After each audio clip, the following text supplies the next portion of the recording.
Hi, hello friends. Welcome to World Explorer India. Today, let's discuss about ventilator-associated pneumonia. Disclaimer: this guideline is not to replace clinical judgment, but to give organizational framework. VAP. VAP is ventilator-associated pneumonia. This is hospital-acquired infection that occurs usually after 48 hours after the endotracheal intubation in ICU.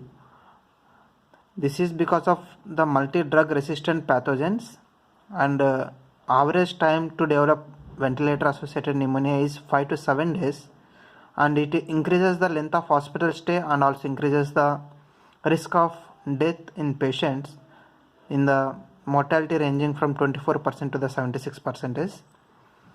So these are the risk factors for multi-drug resistant pathogenesis causing ventilator associated pneumonia.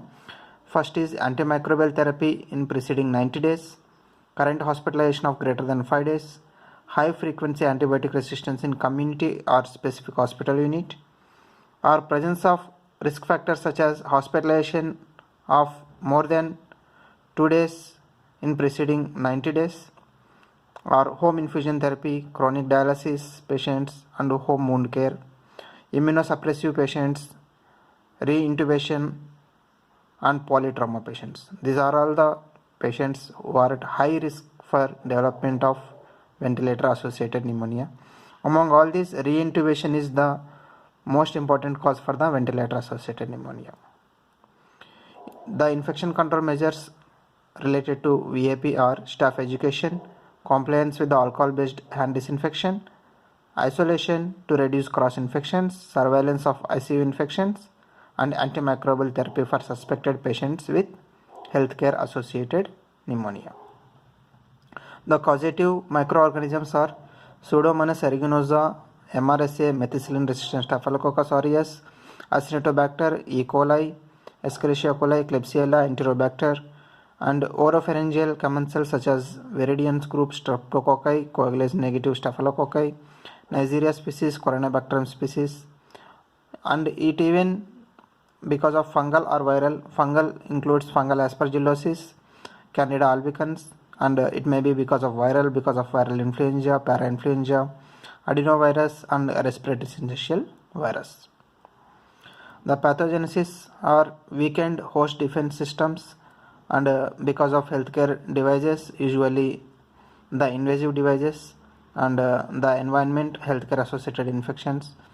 Usually the pathogenesis develops because of lower respiratory tract infections, which is causing colonization of microorganisms, and if these are getting aspirated, it may lead to ventilator associated pneumonia. Fomites and aspiration of oropharyngeal secretions is the most common cause of ventilator associated pneumonia. Intubation and mechanical ventilation patients are at high risk for development of VAP. Usually it is better to avoid, if possible, the mechanical ventilation. Use non-invasive ventilation if possible. Orotracheal intubation is preferred over nasotracheal intubation. Continuous aspiration of subglottic secretions will reduce the risk in settings where it is permissible. And maintain the ET cuff pressure greater than 20 centimeters of water. This will prevent the leakage of bacterial pathogens around the cuff into the lower respiratory tract. These are some of the evidence-based guidelines. Healthcare associated pneumonia needs therapy for multi-drug resistance pathogens. Lower respiratory tract culture before antibiotic therapy, but do not delay the therapy. Negative lower respiratory tract culture, if there is no infection, stop the antibiotic therapy. Broad spectrum antibiotic therapy to optimize the antimicrobial efficiency. These are some of the treatment guidelines.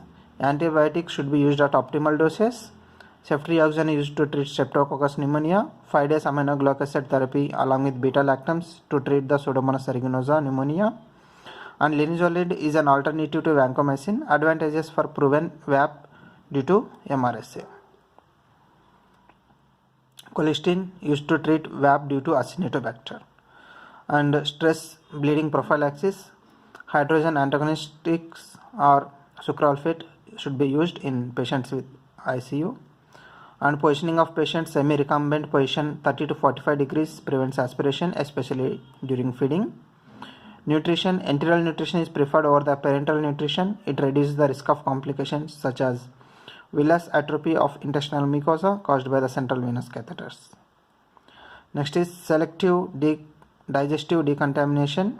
This is the modulation of oropharyngeal colonization by combination of oral antibiotics. Usually chlorhexidine is used in oropharynx, and selective oropharyngeal disinfection or regular oral care. Adequate staffing levels in ICU. This reduces the length of the stay, improves the infection control practices, and also reduces the duration of mechanical ventilation. Diagnostics. There is no gold standard diagnostic procedure for VAP, only medical history. And next thing is chest radiography to identify multilobar pneumonia, effusions, or any cavitations is present. Arterial oxygenation to identify whether patient is landing up in either metabolic or respiratory acidosis or multiple organ dysfunction syndrome. And blood cultures to identify if there is any extrapulmonary infections. Diagnostic thoracentesis may be done in case of toxic pleural effusions. Culture of respiratory secretions, usually lower tract respiratory tract secretions to rule out the bacterial pneumonia but not the viral. ARDS patients, we have to go see the radiographic images, signs of pneumonia and hemodynamic instability. Fever, leukocytosis, purulent tracheobronchial secretions, these are the indications for the ventilator associated pneumonia. Effective strategies are strict infection control, alcohol based hand disinfection, microbiologic surveillance, and early removal of invasive devices, reduce antibiotic prescribing practices. So these are all the effective strategies to prevent the ventilator associated pneumonia. Role of patients: quit smoking, ask healthcare providers to clean their hands, ask to raise the head end of the bed, ask about oral hygiene frequency. VAP bundle, head of the bed to 30 degrees, daily sedative interruption or daily assessment of readiness to extubate, peptic ulcer disease prophylaxis, DVT prophylaxis, daily oral care with chlorhexidine. This VAP bundle is associated with decrease of ventilator associated pneumonia in patients in ICU. If you like this video, do subscribe. This is the bibliography from which I have taken the information. Thank you so much.